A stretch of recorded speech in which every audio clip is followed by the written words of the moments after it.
कल तक तो मुझे इतनी फिक्र नहीं हो रही थी, पर आज जब वो त्योहार के दिन भी घर पर नहीं है तो अब मुझे बेचैनी हो रही है। मेरा जी बहुत घबरा रहा है, कहीं वो किसी मुसीबत में ना फंस गया हो।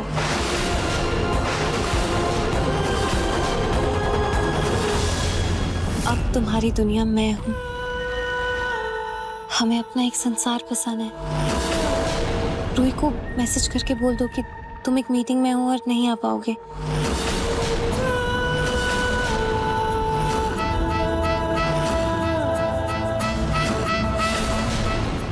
पापा जी, अब हम और इंतजार नहीं कर सकते, हमें पुलिस की मदद लेनी होगी। मेरे मन में बहुत बुरे बुरे ख्याल आ रहे हैं, बहुत घबराहट हो रही है। कहीं नहार जी और सुकून का कोई एक्सीडेंट। रूही चुप करो।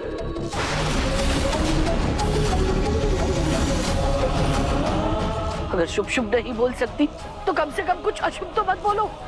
अरे ठीक है, मैं पुलिस को कॉल कर लेता हूँ। नहार जी का मैसेज।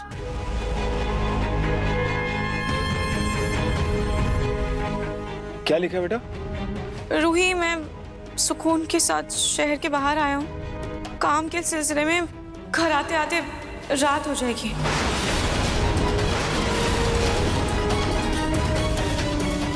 पर भाभी, त्योहार के दिन तो सब जगह छुट्टी होती है, तो मीटिंग किस बात की? मैं नहार जी को एक बार कॉल करती हूँ।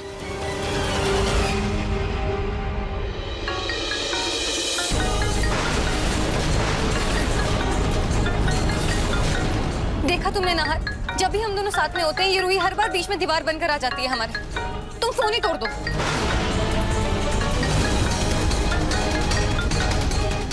सोचो मत, तोड़ दो।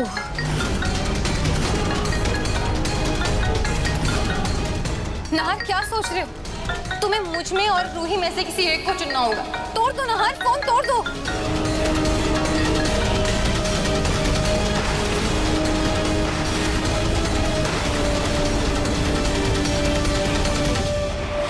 नहार जी ने अपना फोन बंद क्यों कर दिया? तुम इस तरह बार बार फोन करके परेशान करोगी तो वो फोन बंद ही करेगा ना। उसने मैसेज करके कह दिया है ना कि वो सुकून के साथ मीटिंग में गया है, तो आ जाएगा रात तक। क्यों तंग कर रही हो उसे? चलो सब दिवाली की तैयारियां करो। लेकिन दादी, हम नहार भैया के बिना दिवाली भी तो नहीं मना सकते ना। अवनी बेटा, हो सकता है रात तक वो आ जाए घर वापस। अब अगर वो घर पर नहीं है तो दिवाली पे हम घर सूना तो नहीं रख सकते ना। तुम अब नहार के इंतजार में काम दाम छोड़कर मत बैठ जाना। पकड़ो ये, रंगोली बनाओ, दिए जलाओ, चलो। जी दादी, कितना भी जरूरी काम क्यों ना हो, पर नहार जी कभी त्योहार पर मुझे यूं अकेला छोड़कर नहीं गए। फिर आज क्यों? आखिर उन्हें हो क्या गया?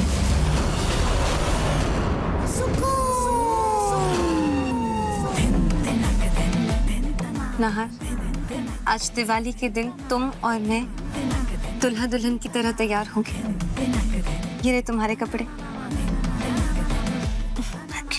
लेकिन उससे पहले तुम्हें बाजार जाकर ढेर सारे गुलाब और पटाखे लेकर आने होंगे, ताकि हम पूरे घर को गुलाब से सजाएं और पटाखे जलाएं।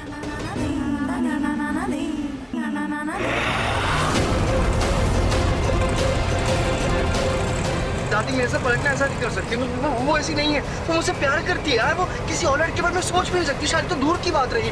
मुझे लगता है आपको किसी ने जरूर कोई झूठी खबर दी है। हाँ बेटा, सच और झूठ का पता थोड़ी देर में चल जाएगा, लेकिन एक बात सोचने वाली है, दिवाली का दिन है, त्योहार का दिन है, और ऐसे में मतलब बिना किसी को बताए घर से क्यों चली गई? क्यों? लेकिन दादी, मुझे यकीन नहीं हो रहा है। वो ऐसी नहीं है दादी। हम पक्का उसके बारे में कुछ गलत सोच रहे हैं। हाँ, कोई बात नहीं है बेटा, शांत हो जा, शांत।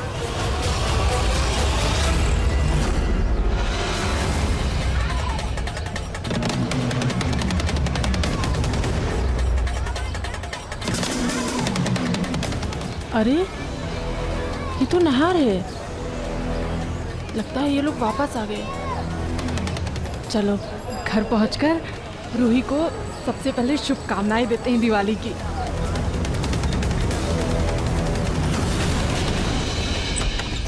रूही, रूही, अरे रूही, अब दीपावली की हार्दिक शुभकामनाएं। ये लो दीपावली का शगुन।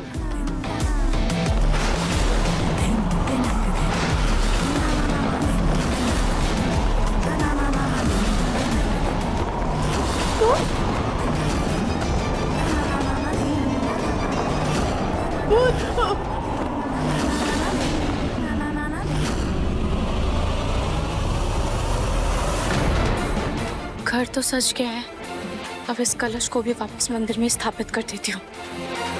पंडित जी ने कहा था कि इस कलश से बुरी शक्तियों और बुरे विचारों का नाश होगा। शायद इससे मेरे मन में नाहर जी को लेकर जो अजीब अजीब ख्याल आ रहे हैं वो भी शांत हो जाए। हे लक्ष्मी माँ, हम सब की रक्षा करना।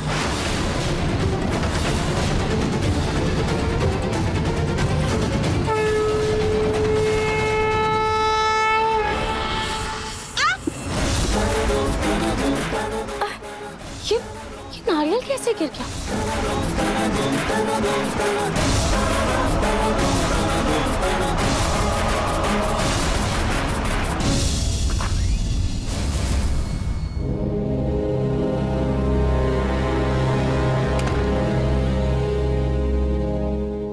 सुकून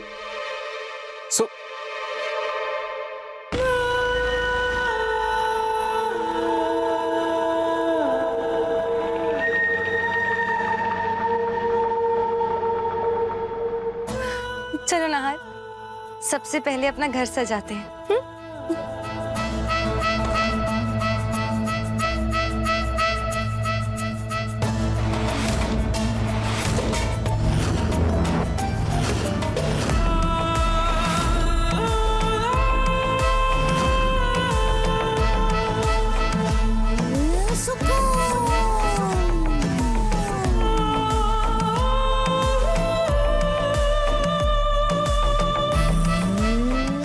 चलो नाहर, अब फुलझड़ियाँ जलाते हैं। सुकून, हाँ, लेकिन पहले तो पूजा होती है। दिवाली की पूजा मैं पूजा नहीं कर सकती।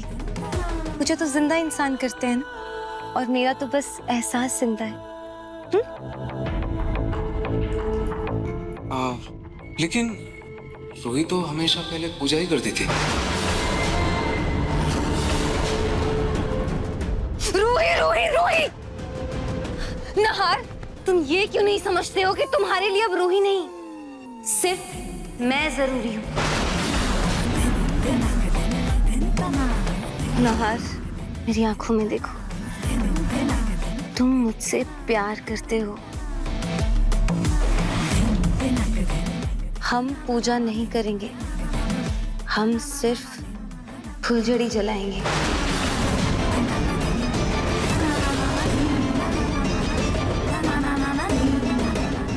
हाँ सुकून, हम पूजा नहीं करेंगे, हम सिर्फ फुलझड़ी जलाएंगे।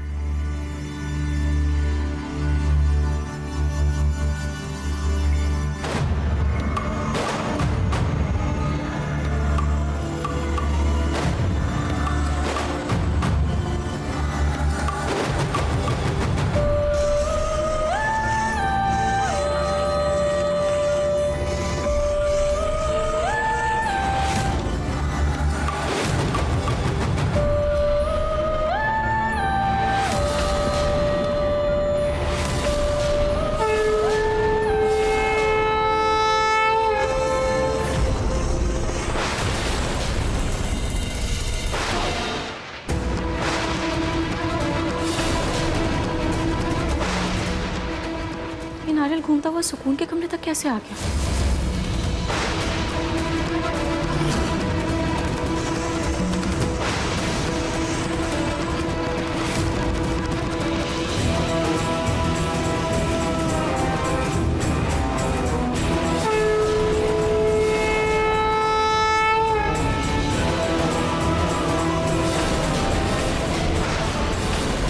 इस बक्से से धुआं क्यों आ रहा है?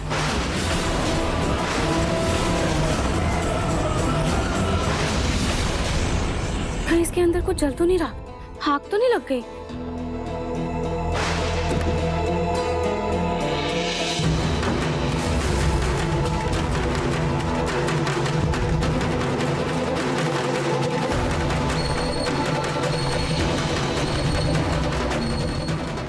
यहाँ तो ऐसा कुछ भी नहीं है। तो फिर ये धुआं कहाँ से आ रहा है?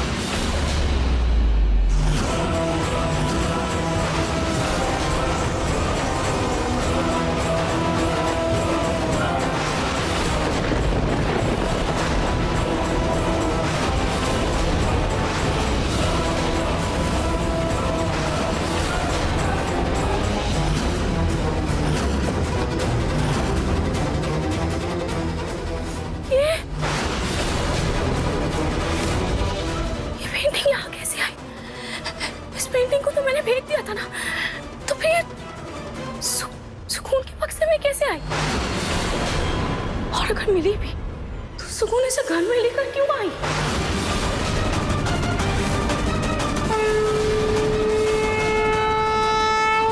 रूही,